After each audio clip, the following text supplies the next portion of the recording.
అప్పుడు కల్వకుంట్ల కవిత గారు దీని మీదే మాట్లాడుతూ ఏమన్నారంటే, ఇంకా 76 ఏళ్ల జీవన్ రెడ్డి గారిని తీసుకొచ్చి పార్టీలో రుద్ది ఆయనకి మంత్రి పదవి ఇస్తాను, మీరు గెలిపించండి, మీరు గెలిపిస్తే నేను మంత్రి పదవి, నేను అధికారం అంటే రెండు రెండు విషయాలు ఇక్కడ జరగాలి.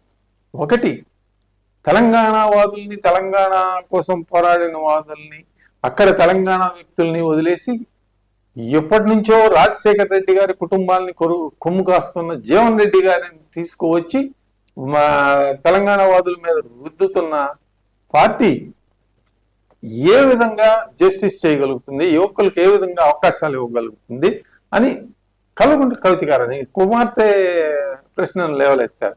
అందరూ కూడా సహజంగా ఆమె ఏమంటున్నారు, యువకులకు అవకాశం ఇస్తాను నేను, మీరు రండి, మీ వెనకాల నేను ఉంటాను.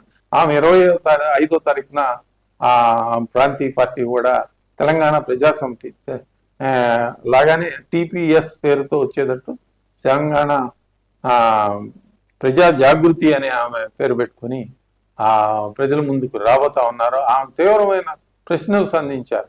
ఏ విధంగా ప్రజలకు జగిత్యాల భారసవాదులకు న్యాయం చేయగలుగుతారు, రాజశేఖర రెడ్డి గారిని ఆయన కుటుంబాన్ని ఇటీవల కాలం వరకు తలకెత్తుకున్న జీవన్ రెడ్డి గారితో ఏ విధంగా రాజకీయం చేయగలుగుతారు అని.